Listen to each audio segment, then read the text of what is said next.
Hello, everyone. Welcome to Coach's Corner today. Hopefully, all is well and you're having an amazing weekend. I know I did, and I'm going to as well, continuing to. And today's topic is extremely uncomfortable, probably for every person that'll watch this, which makes me smile and get excited about because it's necessary for growth. And we're going to break down some really great things to really show you the value of it as well. And without further ado, of course, always feel free to drop some comments, ask us questions, but also, hey, we're human, so you can actually talk to us as well. So reach out to us if anything, really spoke to you or helped you in any type of way. But also, if you're very serious about shifting your life and taking some risk as well. If you're motivated, inspired, just reach out to any of us. So my name is Jamel Matias. I'm a mindset success coach / business consultant and certified mindset success coach, partner with Proctor Gallagher. And my purpose is to reveal the hidden potential that's already there within you and help guide you to your truest desires.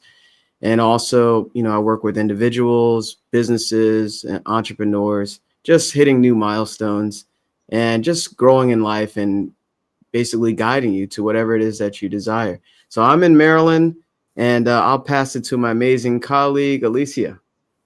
Hello, everybody. My name is Alicia Espinosa. I am also a certified values and mindset coach, and I help people to create a life that feels good on the inside, that is aligned with their values, and I also help leaders to be a leader worth following. Thank you, Paul. Thank you, Alicia and Jamel. My name is Paul Wooters. I'm from Canada. I'm in Burlington, Ontario, Canada. I'm a success mindset coach, Proctor Gallagher consultant, author, speaker. Recently became director of inner potential and personal mastery at a private school here in Oakville. And there was a time when I felt sort of stuck, where I was thinking positive and setting goals, but the results weren't matching. And then I came across Bob Proctor and his wonderful material. And now I help you unlock your true inner potential to create the life that you truly want, deserve, and desire, and to work from the inside out by understanding how your mind really, truly works and how you can take those big steps and leaps and take those risks to become the person that you truly are meant to be. Jamel. Awesome. I love it. I love it. And now it's time to take some risks. Are you ready, everybody? I know you're Yes. comfortable, at home holding your phone, watching us, or, maybe at the computer watching us, but it's time to get uncomfortable. Because what does that bring? It brings exactly what you desire, right? What we desire is on the opposite side of fear. And taking risks is very uncomfortable, but it is requirement. And we're going to tap into this beautiful chapter. We've been going over You Were Born Rich, which is an extremely monumental piece of work. It's artistry. It's beautiful. And if you missed previous episodes, we discussed so many topics, and go back and watch those if you can. We're on multiple platforms. But what is all about risk taking? Why is there a chapter about this? And as I was reading it, refreshing my memory, there's of course so much in here, right? So one part right here that stands out right at the beginning. As of today, you are a dynamic, vigorous risk taker, right? So claim it. Whose eyes are always turned toward your strengths and assets rather than toward your weaknesses and liabilities. Wow, focusing on your strengths and assets. So, henceforth, you will wake up in the morning thinking only of ways to do the things you want to do, rather than waking up thinking of all the reasons why you cannot do those things. let's start there. Anybody want to add anything? What was shared there? The first thing that came to me was that in everything that we're doing, are we taking risks? Because if you stay there, you are taking a risk. Mhm. And if you are going to do something that you want, you are taking a risk. So I was thinking about that. We are living in a world that is very, very moving very fast. Very, very, you know, today is one thing, tomorrow another thing. So the change, we know that it will come. And if we don't set the goals or go to something that we want, we risk to be, to change based on what the environment will force us to do, not according to what we want. So there we have a risk that, okay, maybe I need to change, but it's not according to what I values or to what my dreams or so. Or do do I take the risk to go to what I want? How do I want to change? That was what it came to my mind. You know, I loved what Alicia started out saying there, that if you take a risk, right? If you don't take a risk, you're taking a risk of not, it's even a bigger risk because you're risking being less than you are really might be. And there's a great quote in one of Bob's other books um, where he's talking about risk, and he's quoted someone who says, if you plan on being anything less than you're capable of being, you will probably be unhappy all the days of your life. Right? So we have this preservation mindset. We're focused on protecting what we have, protecting who we are and what we have. And we have this great fear of failure. And so we don't want to take the risk. But as Alicia said, if we don't take a risk, that's even a bigger risk because now we're losing the opportunity to grow into the person that we truly can become and unlocking that potential or doing the things that we truly want to do. And Bob also talks about, as a baby, you're a natural born risk taker. And if you look at babies, they're climbing on stuff, they're trying to climb on stuff, and you're telling them, no, get down from there, or don't do this, or don't do that. And they just sort of have this carefree attitude, and they're always trying stuff, right? And they're going to fall down and they get back up, and you encourage them to get back up. You don't say to the baby who's just fallen down, you know what, you better sit down. Walking's not for you. Walking just might not be for you. You don't sit them down and do that. You encourage them to get back up. And so this chapter is focused on taking a more proactive stance, one that leverages your strengths to pursue your ambitions, and that growth and real success depends on your willingness to take calculated risks, not be irresponsible, but take calculated risks rather than playing it safe. Because it's not really better to be safe than sorry. Because if you play it too safe, if you never take a risk, if you never take that leap of faith, then you will never achieve on becoming the person that you truly were meant to become, that you truly want to become. I love that. Yeah, that's so good, Paul and Alicia, because it makes me really think how we're naturally born risk takers, right? And at some point, we stop taking risks. And I'm sure it varies a little bit, per individual, but it makes me really wonder, like, wow, why are we living in fear? at a certain point in our lives, right? So it's a sense of fear and doubt.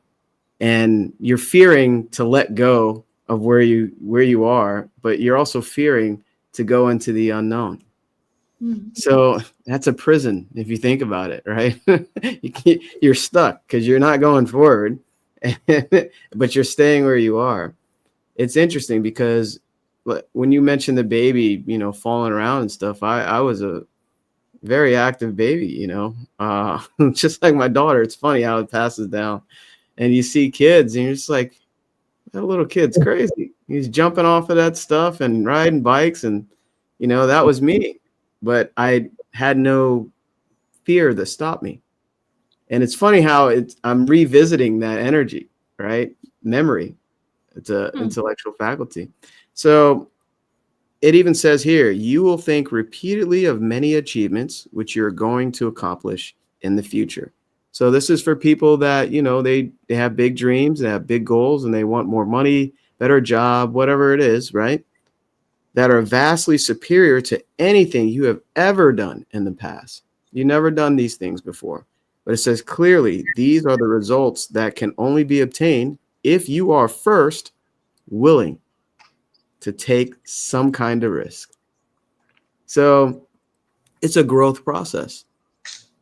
First, you have that dream in your head, whatever the desire is, and you will have to basically transform to achieve it.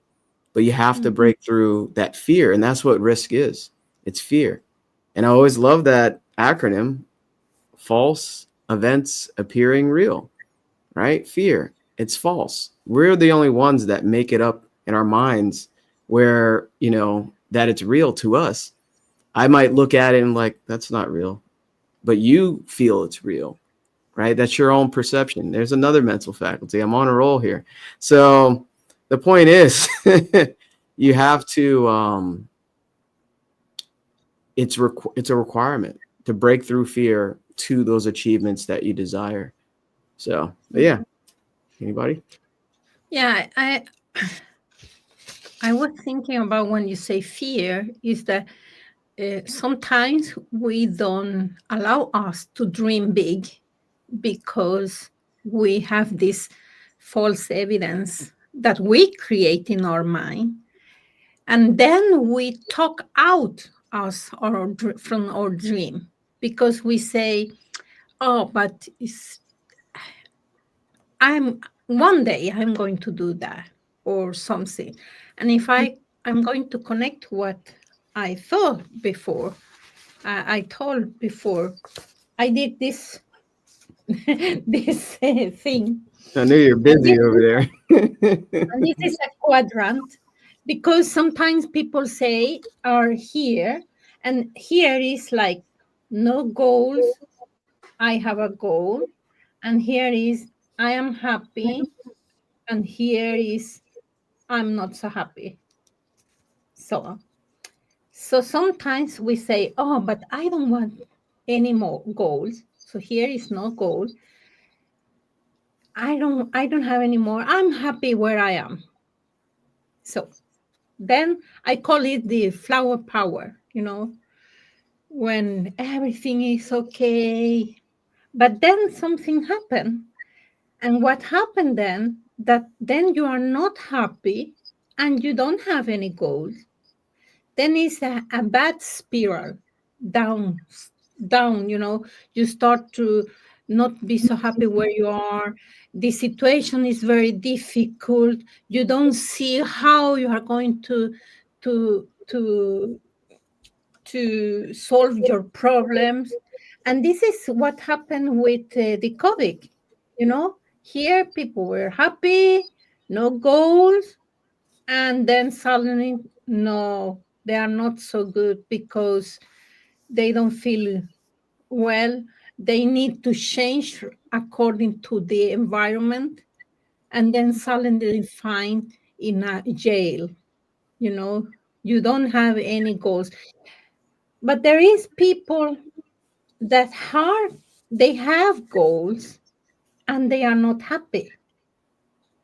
this is a sign for stress. I don't know how to write that, but it's like then people are not happy, and they have goals, and then they focus so much on the not being happy that all energy goes to that, instead of getting like, here I have a goal, I am so grateful where I am, and then I will take risk to go there, to what I want.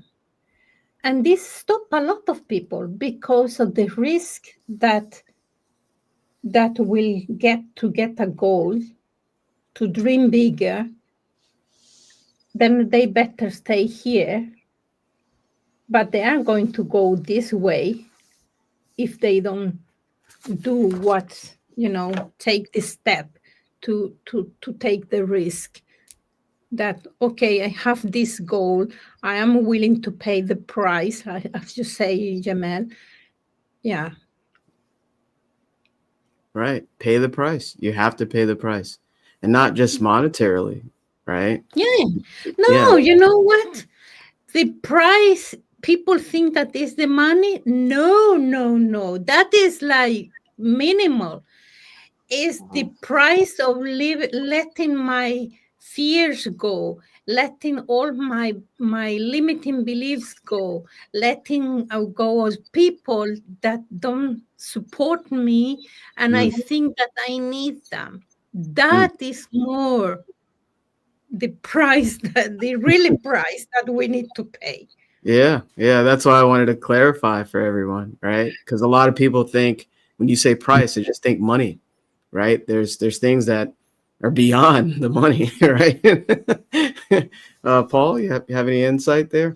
Yeah, no, that's great. And it goes back to what Jamel said, sorry, at the beginning, was, we create this self-imposed prison for ourselves, right? We have these limiting beliefs, and we don't want to take that risk because we don't want to risk what we already have. We don't want to risk, as Alicia says, those people that we think we need. But if you're not in that supportive environment, that growth-minded environment, it's really preventing you. It's really keeping the shackles. It's keeping you in chains. It's keeping you inside that cage.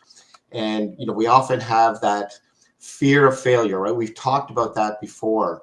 And why we don't want to take a risk is because we fear failure. We fear of what other people are going to say. We fear of what we're going to lose something that we have, and we're going to lose maybe how people view us and what people are going to say and things like that. So, but if you don't take that risk, then again, you can't underscore it enough. Then you're really keeping yourself inside your limiting beliefs. You're keeping yourself inside that self-imposed cage, those self-imposed limitations that you've drawn the line that you can't go beyond.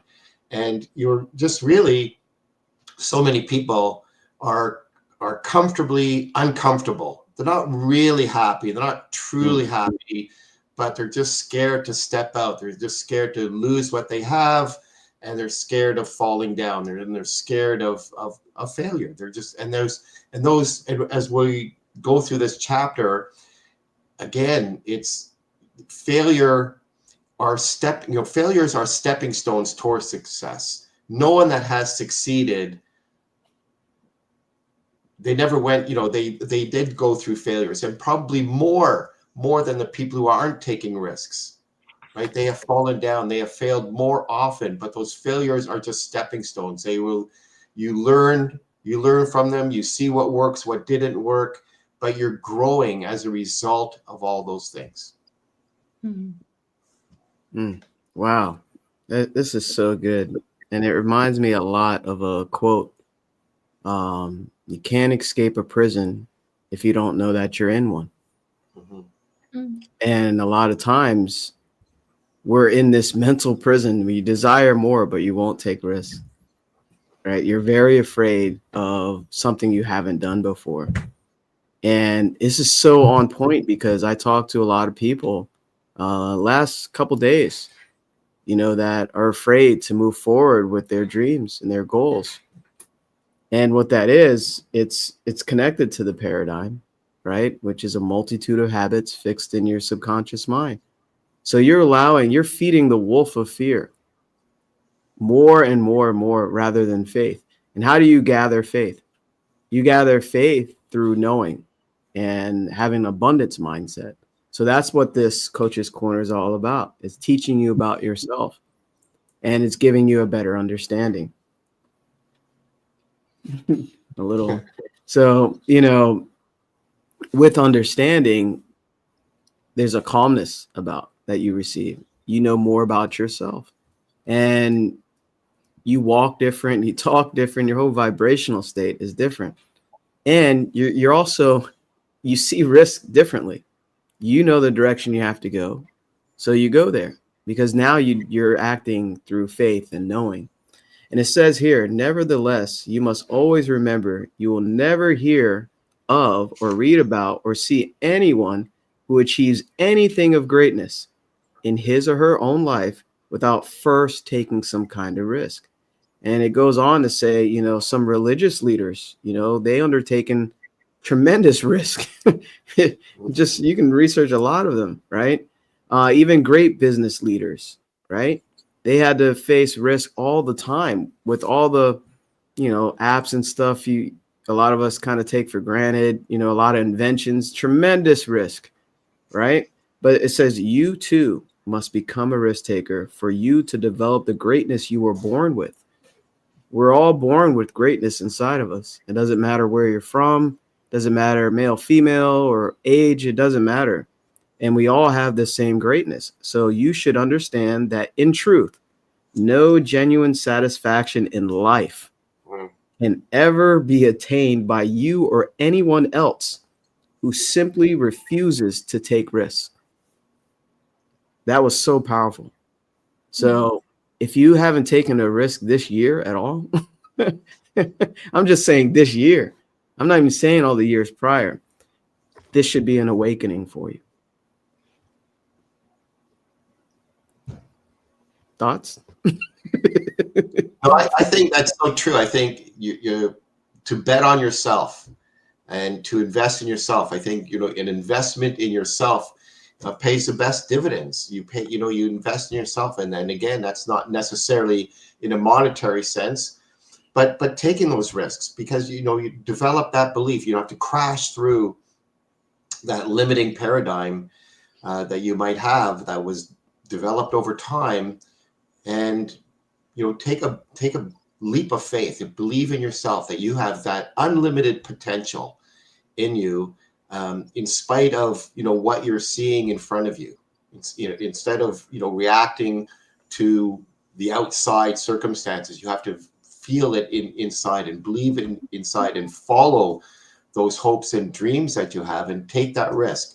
And risk, like falling down. Take that risk that you might fall down, and take the risk that you might have some rejection. And rejection, don't take rejection personally. It's not meant to be taken personally. And the people that succeed have come across rejection, have come across failures time and time again, more than the people who aren't taking risks, but they're not taking that personally.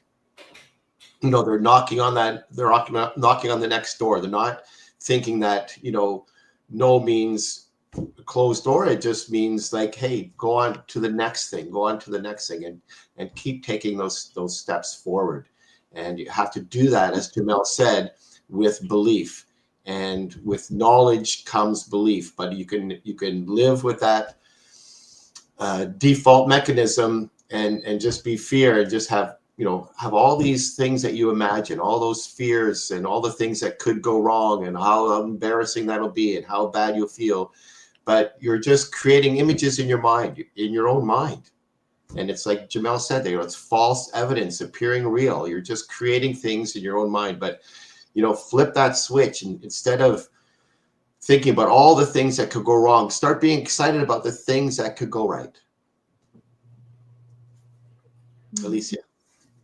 Yeah, no, I was thinking about that sometimes we don't, and I say we because sometimes it happened to me that I think that I need to have the clarity exactly how I'm going to do this and this and that.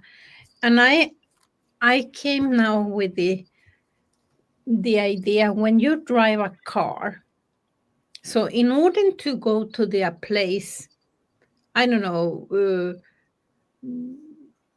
So if you are going from, I don't know, Toronto to, I don't know, in USA, someplace, you need to sit down and then start the car. And then you have a map that you can follow. Yeah. And sometimes that the road will be closed because they are doing some work. And then the GPS will tell you you need to take another road.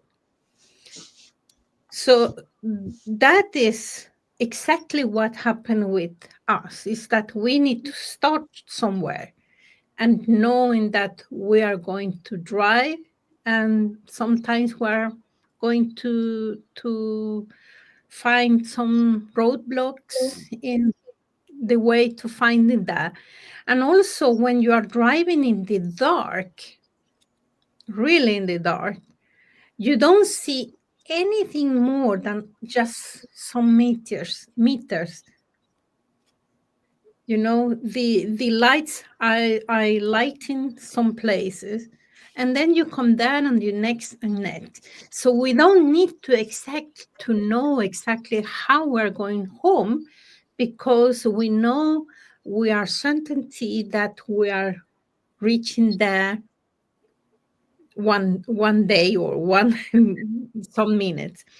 And it's why it's so important that instead of getting this clarity, you need to start with a commitment, to get a commitment with yourself, and a really a committed decision that I'm going to do this. And then after that, it will come the certainty. Yamel, you say the faith come from knowing, and you also, Paul, you talk about believe that you can do things, and it is very important, because fear, as we saw before, is fear. The fear is, if you think about what fear is that you think that you will not able to fix it. It's only that. What happens if somebody says no? The fear is that you don't know how to the response in you. Or if something happens, is that the fear is that you don't know how to handle that. You think that you cannot handle that.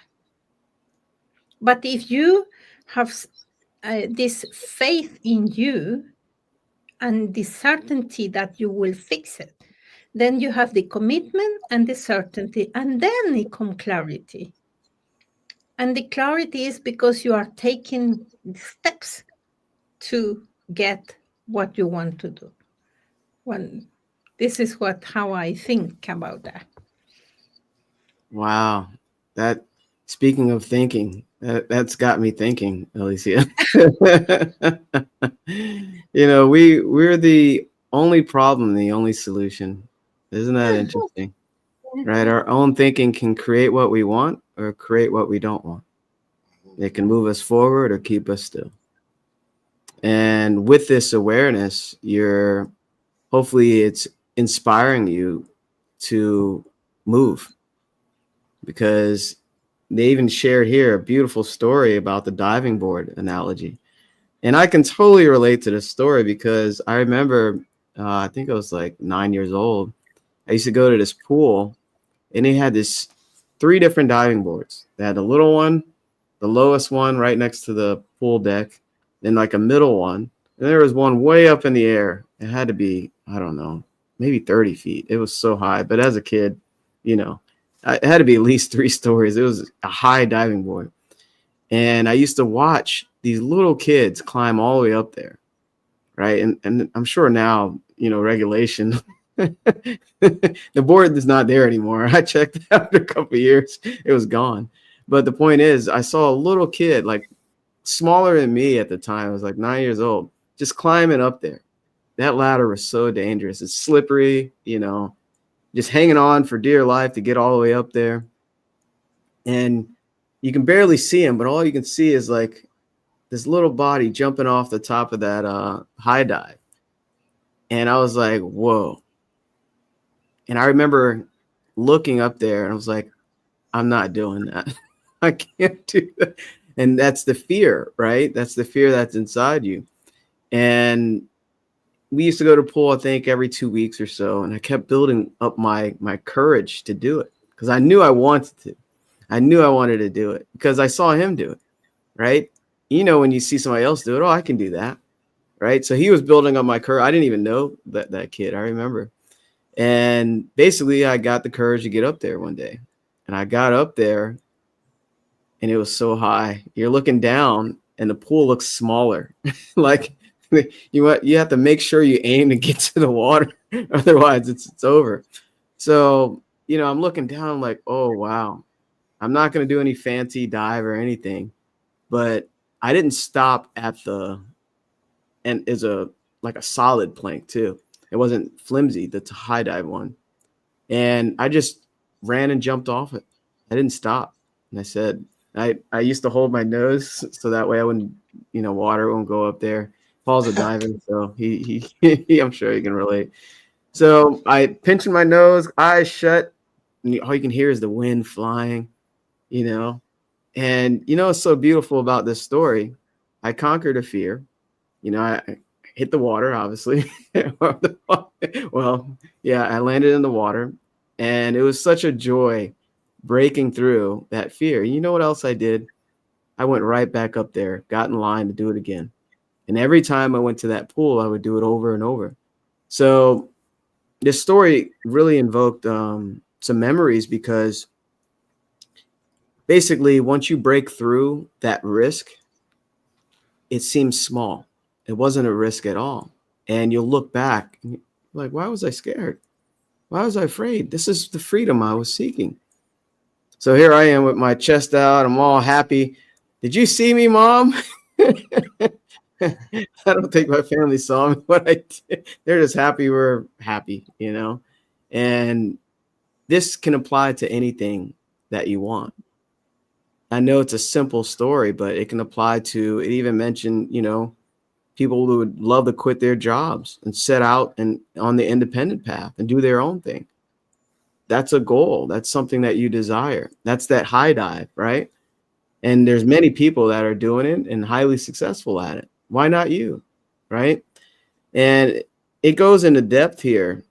It says, let it become fully aware of the legions of men and women today who, like the young child, looking longingly at the high diving board, would dearly love to quit their jobs and set out on an independent path and do their own thing. However, due to their overwhelming fear of failure, these unfortunate people never quite work up enough courage to step out and actually take the plunge. As a result, such individuals miss out on many of the opportunities that life affords us all. And what is even sadder, they never get a chance to plumb the depths of their own innate resources.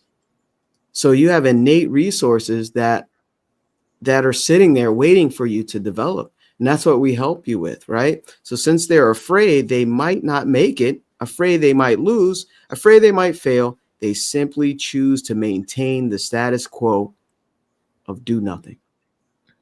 So the irony is, however, that even if a person should assiduously attempt to avoid all risk, this is what Alicia was talking about, he or she will still inevitably end up failing from time to time.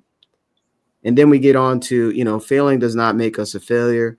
And the only time we actually do become a failure is when we decide to stop trying anymore.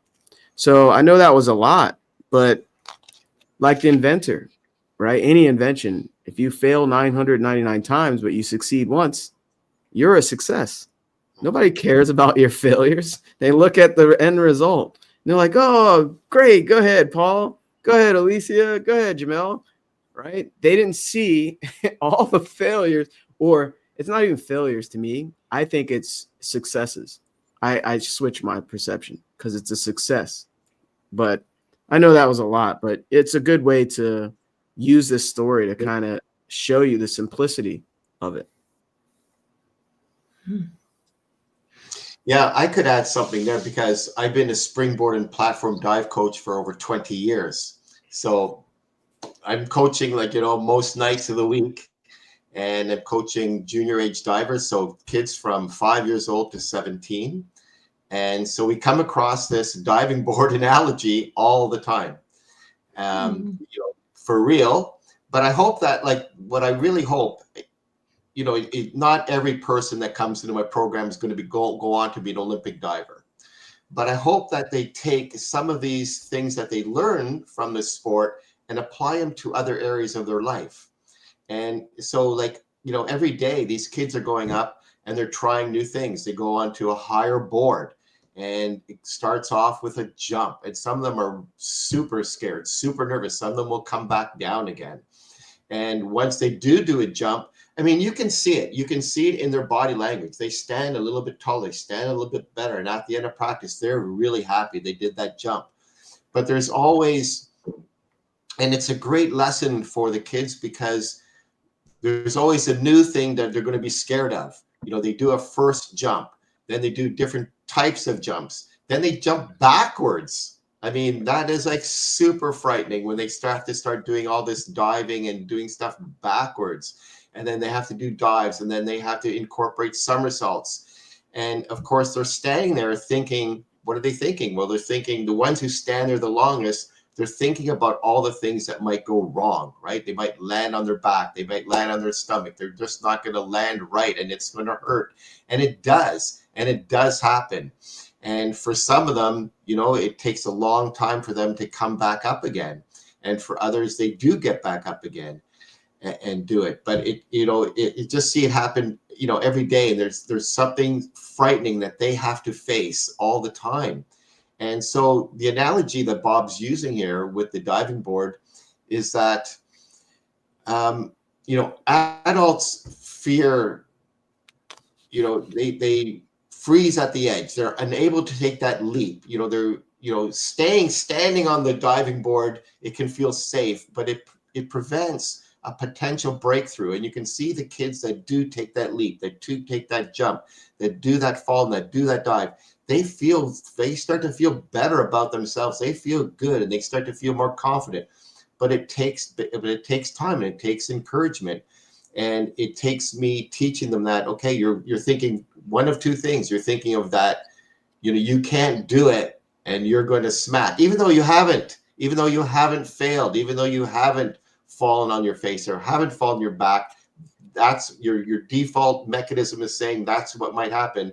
Whereas some other kid are thinking, no, I've seen someone else, like Jamel said, I've seen someone else do it, so I can do it too. And I really try to impress that upon them, upon these young kids, that, whatever you see someone else doing, you can do too. Maybe not today, maybe not right now, but if you see them do it, that means you can do it also. And so we have to start with incremental steps, and that's okay. Just like Alicia's analogy of driving a car at night. You're driving across the continent. You're driving across, Europe. You're driving across the USA. You're driving across Canada. If you're driving at night, you can only see as far as your headlights are showing you, but you just trust, you believe, okay, you go that far, and then you go and then you go again, and then you go farther again. Or as Martin Luther King Jr. said, don't focus on the whole staircase, just focus on the first step. Take the first step. We don't have to see the whole, how is this going to happen? You just do the first step. Take the first step and build your confidence. And just, that's what you can see. It can be overwhelming if you look at the whole staircase. It can be overwhelming if you're trying so hard to figure out the how before you do anything. And as Bob taught us, we get caught up in this analysis paralysis where we spend so much time writing down, trying to figure out, how am I going to do this? How is it going to happen? How, all the hows, rather than just taking that first step and finding out.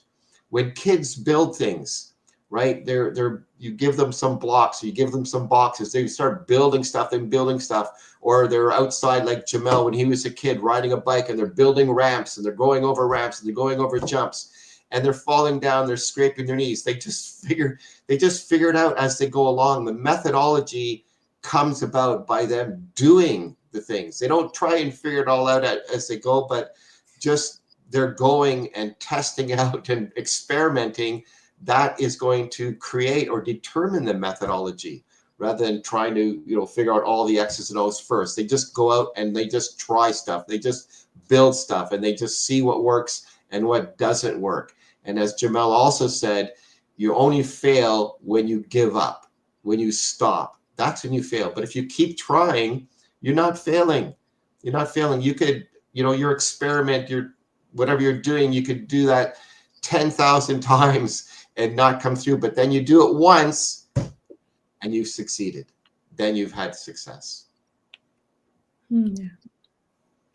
I'm thinking about, you say, you need to take the first step to whatever you want.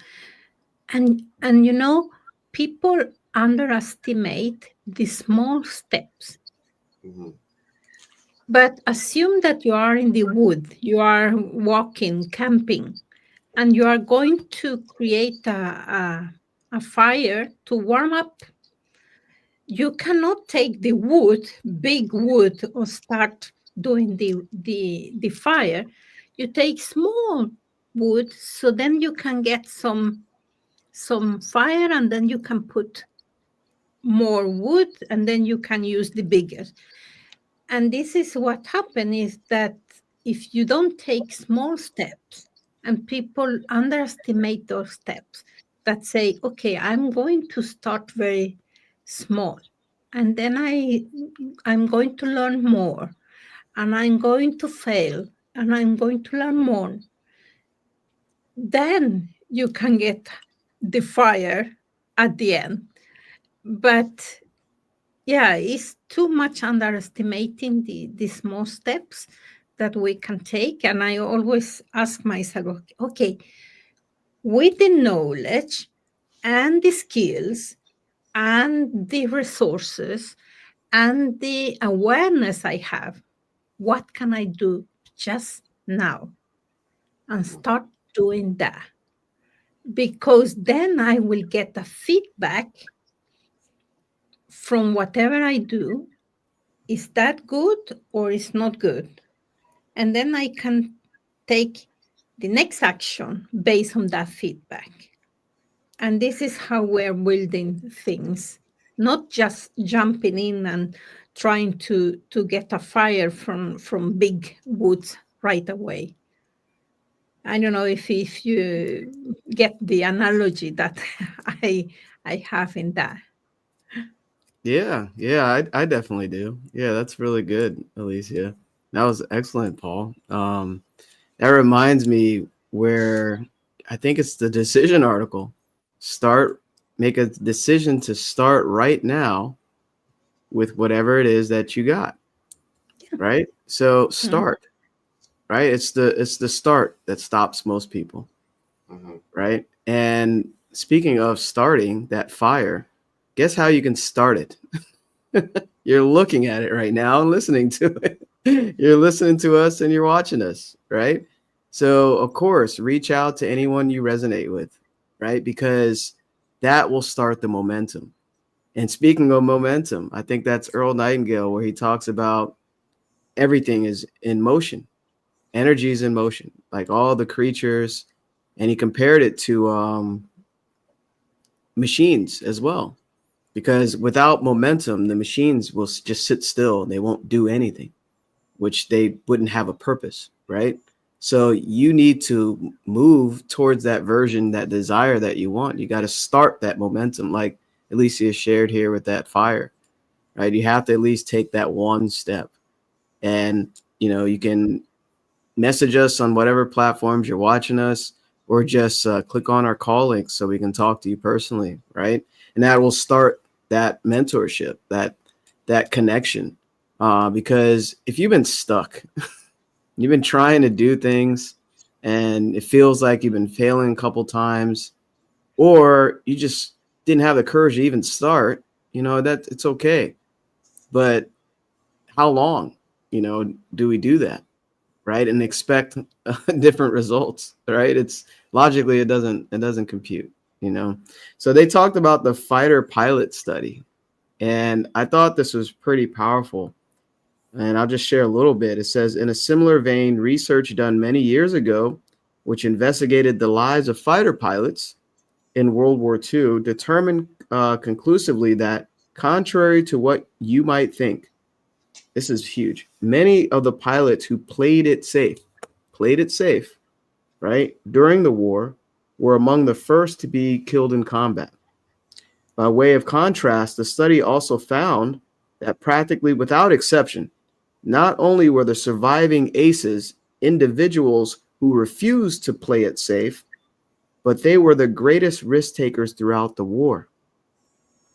So it goes on here. Indeed, as one has the opportunity to observe the performance of individuals from all walks of life, it soon becomes evident that whoever plays it safe in life dies, and dies relatively young.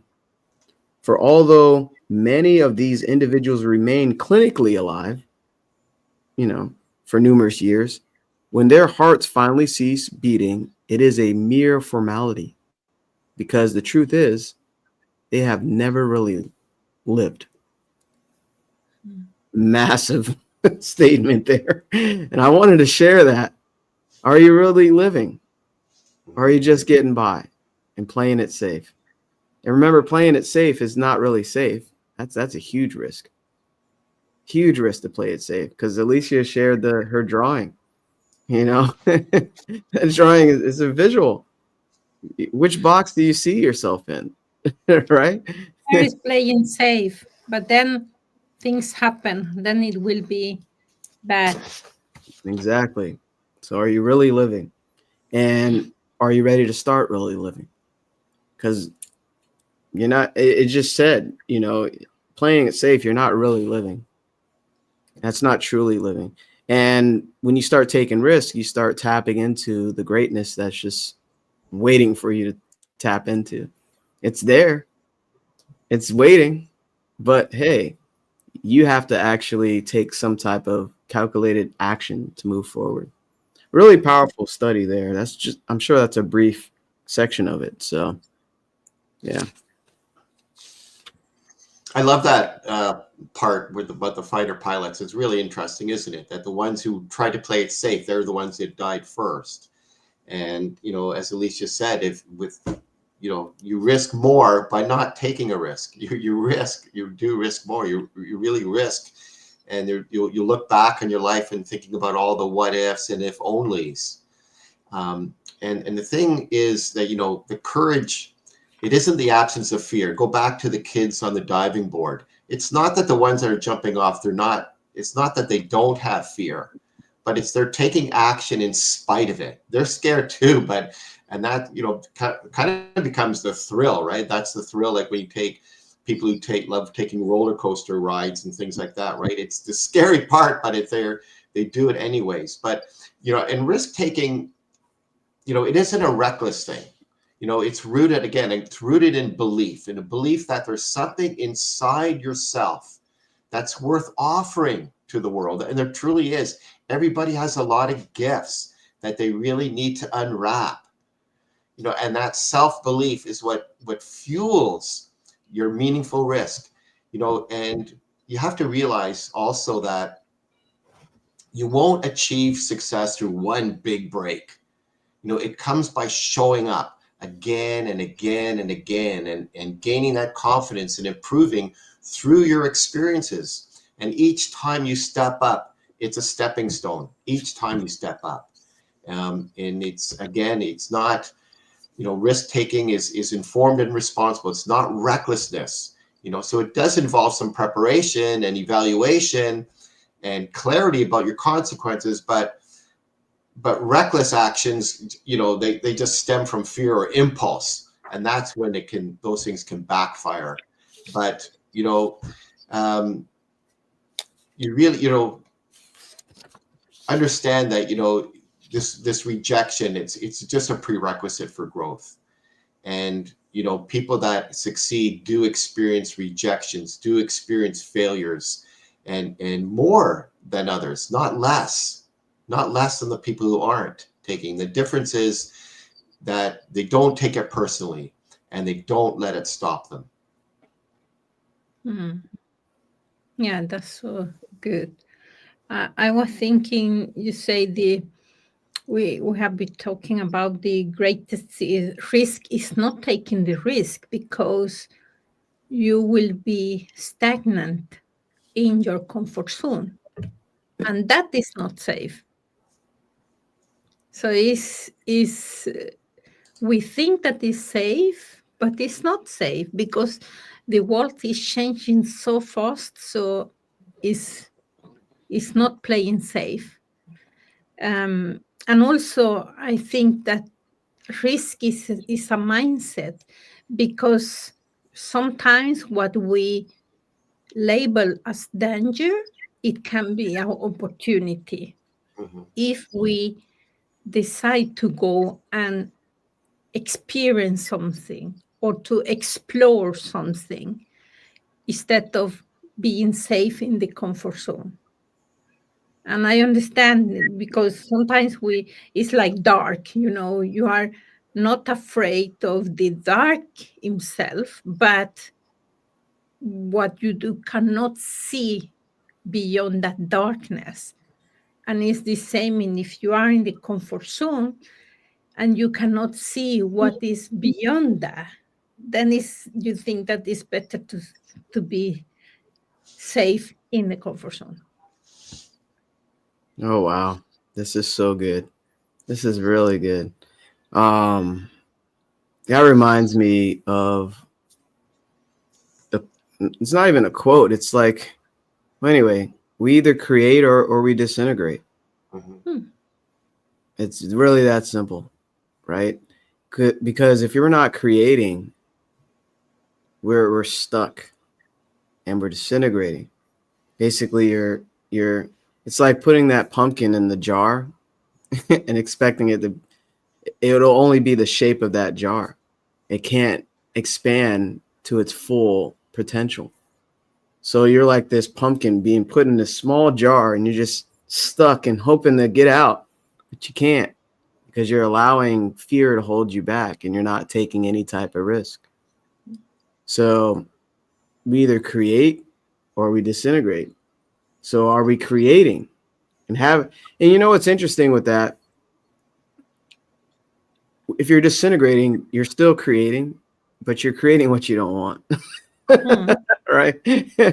You're creating the experience, a dark experience, by not creating what you do want. It's the opposite, right? The law of polarity. And, this is one of the basic principles involved in the process of self-development. You must be able to see yourself with your inner eye already in possession of the good you desire. So why do I say that there? Seeing yourself with the life you want, the lifestyle, the money, the material things, but the experiences with you and your family, that's the desire. And seeing yourself already there, of course, you will start moving towards it. And in order to move towards it, there's risk involved, because you're actually shedding your old self. You're letting go of your limiting beliefs, your false events appearing real, right? That fear.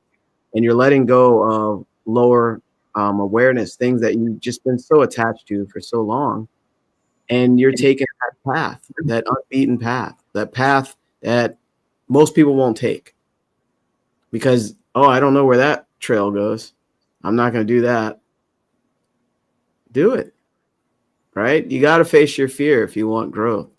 And focusing on the good that you desire, that's the driving force, right? You got to know where you're going. Like risk taking, you can be really irresponsible, like Paul mentioned. You can be really irresponsible taking risks, but there's no direction. That doesn't make sense. So you want to have a burning desire or what you really want, and focus on what you want. And that, you know, it's interesting. It pulls you. It pulls you, and you don't even see these risks anymore. It's really powerful when you think about it. So, but yeah, this has been a great chapter, and there's a lot more they shared, but you know, you get the whole idea. Anybody want to add to that? Yeah, I think that something that's emphasized in this chapter is that the genuine risk takers are exhibiting what? They're exhibiting confidence, you know, a strong self-image, knowledge, and these are things that, you know, we help people with, you know, like self-image, because a person will never outperform their own self-image. And we've talked about that, you know, building these, having these self-limiting beliefs, as Jamel said, like, oh, you're putting a pumpkin seed, growing a pumpkin inside a jar, right? It's enclosed in that jar, and it will never, you know, be bigger than that jar is. And so we've created like a jar around ourselves, or a cage around ourselves. So, you know, you have to have that a strong self-image, and the knowledge and the ability to look at setbacks as learning opportunities, and to plan thoroughly and view failure as temporary. Failure is not final; it's just temporary. You know, risk taking really is important. It's essential, actually, for transformation. And it's not about recklessness, as Jamel said, but purposeful courage, where your preparedness and your vision and your persistence, right? We talked about persistence before. And I mean, that's the common denominator, right? One of the that people have, that all successful people have, is that persistence,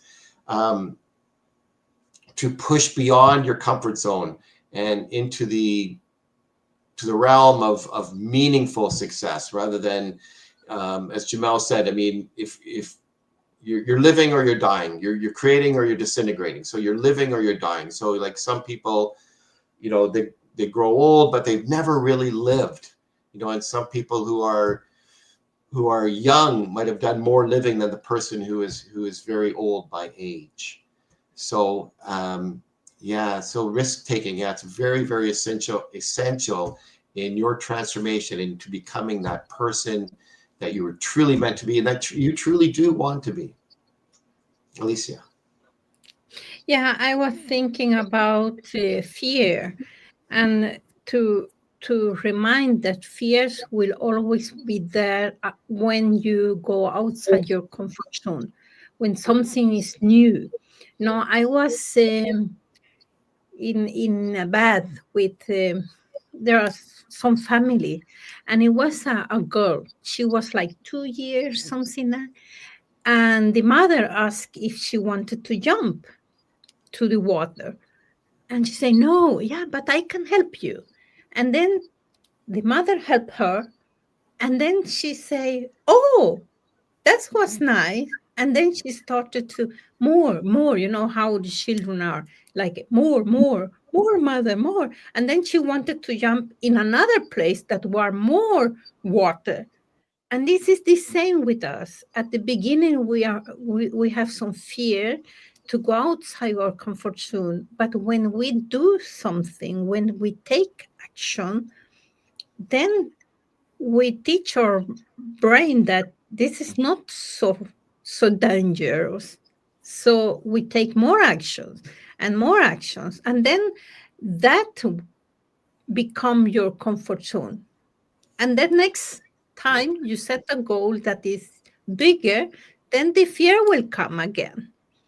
But it's not to stop you from go after your dreams, but to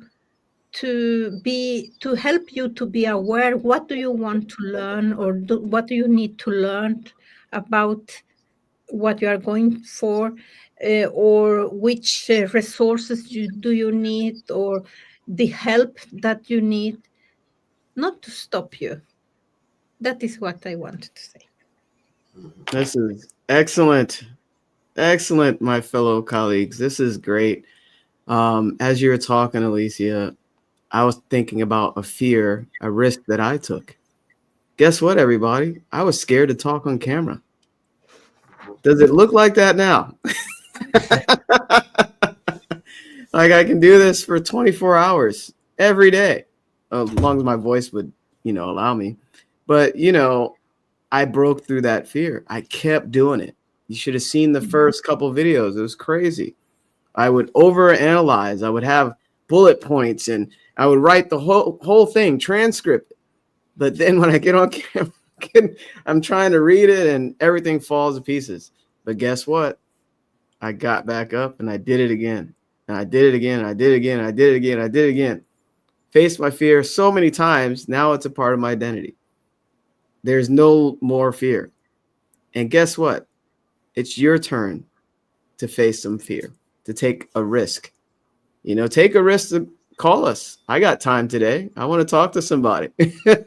Reach out to us, contact us, and we'll have a call like this. We won't bite your head off. We're here to help you with this material, and guide you with this material to your desires that we mentioned, right? You getting on that high dive, if that's your goal, that high dive of life, right? Whatever is up there. And that's your perception as well. It's actually right here. You got to switch how you see things. So, I wanted to kind of close this with, if anybody has anything going on this month, it's a new month already, or, any coming weekends, I'll start. I was thinking next Saturday, I have a free webinar. It's called Time for Positive Change. And that's at 9 a.m. Eastern time. So if you want access to that, just reach out to me or just put it in the comments or wherever you're watching this. I'm on 3 platforms right now. So anybody have anything going on this month? You'd like to share? Yeah, I wanted to say I have just released a mini course about career decision making, because people, I don't know how it is in USA or Canada, after vacation people are always thinking, should I go back to that job or not? So I have a decision making mini course, safe base, that if somebody want to have that, so it's just reach out and I sent you the link. Awesome. I don't have a date yet, but I'm working on a masterclass / workshop on self-image. And why I feel that's so important is because a person will never outperform their self-image. And that's where, we have we've built ourselves, as we've talked about in this session, we've built a cage for ourselves. We have a ceiling where we won't go beyond. We won't step off that diving board. So it's about self-image. And so really powerful masterclass coming up. And I will include you in the date very shortly. Awesome. Such an important topic. Yeah. Great. I'm glad everybody received some value today. Take a risk today, whether big or small, but most importantly, move forward. Get out of that prison of your own making. All right. All right. Hopefully this helped, and we'll see you next time on Coach's Corner. Bye. Bye, everybody.